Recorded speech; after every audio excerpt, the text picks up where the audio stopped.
Yeah, that's right. This is not on the Team Forbidden YouTube channel. This is on my personal channel. Red Greymon Tribal. Let's do it. Hello everyone, thank you for tuning in. This is I, Seto-sama the Fanatic, bringing you a update post-classic collection for the Greymon Tribal deck, as it's been come to call. Red Grey Omni is what I like to call it. So, without further ado, let's go ahead and get into the deck profile. So for our Digi Eggs or Digitama, we have the 4 Koromon from BT5. I mean, it's Koromon from BT5. We run the 4 of this because we don't want to see any other egg. Drawing a card is just super, super important. Don't need the 5th egg. 5th egg almost never comes up. You're going to be building in the breeding area and then pushing out when you're ready to attack. If Greymon or Omni attacks, draw a card. Self-explanatory. So that's it for the 4 Digi Eggs. For our rookies, we are running... standard 4, 5, 6, 7, 8, 12, 13, 14 rookies. Starting with Starter Deck 1 Agumon. Yeah, we're going to Starter Deck 1 Agumon and not the BT7, not the Starter Deck 7 Agumon, because we have an inheritable for piercing in this deck. And you're not going to be attacking directly if you're going for the piercing and you want to pierce over other guys. Likewise, outside of Omni, everyone gets a DP buff from this one. Promo 9 Agumon. Self-explanatory, if you're a Greymon during your turn, plus 2,000 DP. Helps you run other stuff and helps you survive security checks. And 4 copies of BT5 Agumon. I love this boy so much, but when he whiffs, it hurts. So yeah, on play, look at top 3 cards of your deck, add a Greymon and or an Omnimon to your hand. If you find 2, you get 2. Simple as that. And then 2 copies of the promo 1 Agumon.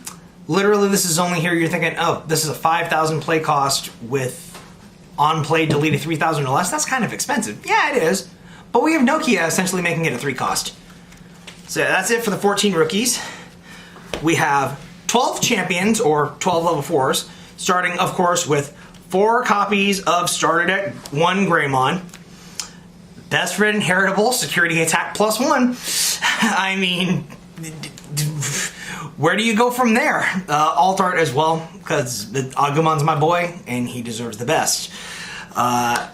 4 copies of BT5 Greymon. I would run the alt arts of this if they weren't so hard to get and not like $300, $500 a card. But even then, there's another one coming out. It's okay, and this guy, he's okay. Literally, the whole thing with him is you combo it with Nokia to basically get a free card and free Digivolution, because if you have Agumon under him in your sources, you gain a memory. And the Nokia reduces the Digivolution cost by 1. So you gain a memory back because you're Digivolving on top of Agumon, because that's literally all we've got. Oops, all Agumons. I would say oops, all Greymons, but we are running 4 copies of another new card from the starter deck. 4 Geo Greymon. Guys, I'm not going to beat around the bush. This card is super good. I mean, yeah, we don't have any blockers in the form of champions in here. That might be a mistake, but I don't have anything that searches the blockers. I have stuff that searches Greymons. These are Greymons. If they are in my hand, it's okay. I can either hard play them for 6 and pop a 4 carry less, or I can just Digivolve on top of an Agumon and then I've got a second part of my line. It's all good. Or just Digivolve and attack with it. Draw a card. Good. It's good stuff. Alright, next we have 8 ultimate levels. First off, we're starting with 4 of the new boy. EX1 Metal Greymon. I'm so happy I was able to get all the alt arts for these. I'm kind of sad that they made them look like the English Digimon cards by cluttering the artwork with the name on the side, but on the other hand, so good. Artwork is obviously based on the the Booster 2 Metal Greymon, which I actually have the copy of. If I had thought about it, I could have brought it with me and done the side-by-side comparison. But him, he has a when attacking, you'll delete a 4K or less. That's never going to come up because you're almost never going to attack with him. If you're going to attack with anyone, you're going to attack with this guy, the Alterous mode. You guys know how I am about that card if you've watched the Team Forbidden deck profiles. His inheriting is Dragonkin or Machine get Piercing.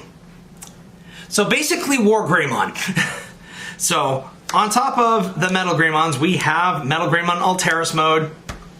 Digivolves from a regular 4 for 3 and from another level 5 for 1. He's essentially 4 more megas. He doesn't get the piercing, but he's 4 more megas, and if you're missing your mega but you have your tie, you can still swing with him on like 10,000 or sometimes 12, depending on if you stack them on top of each other for 2 or 3 checks, and it still works okay. You can't slap an Omni down on top of that, but he's still functional, he still works. Oh yeah, and whenever he digivolves on top of a Digimon that's named Metal Greymon, or has Metal Greymon in the name, he pops a 4K or less. So yes, that includes other copies of himself. And these are the only 8 ultimates that we run. Into our megas, starting off with our main 4 copies of BT1 War Greymon. The card, as I like to call it, my nickname for it is Screw You Security Control. You ain't got nothing on this. Swing. Oh, option card? Oh, that's okay. I've got built-in a delicate plan. It don't matter. Your options don't trigger. As long as security control is a deck, or as long as blue is a deck, I should say, this card is always going to be relevant. Cause, oh, swing, Hammer Spark. Okay, +2 memory, it ends your turn. No. No options can trigger. So it's still my turn, son. Send that to the trash. And for our alternative War Greymon, we have the 2 EX1s. Now, depending on what your meta is around your locals, you can switch this around because this guy is still pretty good. He's essentially, what they basically did for the EX1s for the War Greymon and the Metal Garurumon is they changed their Wind Digivolve effects to attacking effects, and you need a Tamer. But this War Greymon, it's a 4 cost to Digivolve, but that's fine because you have Blitz, which lets you attack even if the memory overflows to your opponent. And then if you have Marcus, you can suspend it. If they're at 1 memory, you'll continue your turn after that.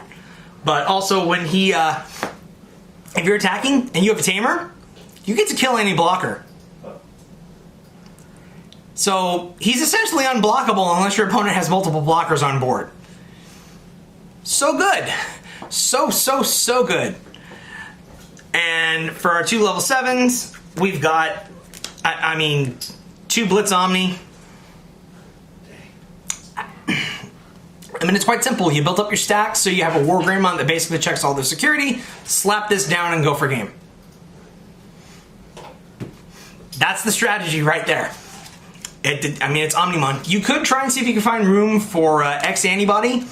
I honestly don't think he's worth it, but if you're able to find the room for him, go ahead and run him. He's a really great card, and if he goes unanswered, he wins games. It just wins games. There's no ifs, ands, or buts about it. This card just wins games. Next up for our Tamers, we got 2 copies of Taikamiya and 1 copy of Marcus for our memory Tamers. Taikamiya is here because he's the one you want to see. You want your extra security checks. You want to be able to plow through your opponent's entire security stack and then drop an Omni down for game. To help with the memory situation, because some of the Greymons can sometimes be a little costly, we have 3 copies of Nokia. It's self-explanatory. Drop an Agumon. This thing is going to be so much better come BT8, but I'm getting a little too far ahead there. For the last 2 cards that we have in the deck, we have 2 copies of Red Memory Boost for option cards. You could put anything here. You could put in Gaia Force. You could put in Air of Dragons. You can put in Atomic Blaster. I prioritize Red Memory Boost because I feel like you should, in a deck that's literally a build your line type deck, you need as many ways to access all of your pieces as possible, which is why I went for this. So guys, that's the full Greymon tribal deck, red. We have another deck profile that is going up on the Team Forbidden page, which actually just won a tournament at the 3J Sports Card Shop in Anaheim, the Bond of Bravery deck. Let me know down below if you would like to see the full-on, the full line from EX1, full line Bond of Bravery, and let me know what other kind of Digimon content you would like to see on my channel. Otherwise, go ahead and check out the Bond of Bravery line on Team Forbidden, and we'll catch you guys later.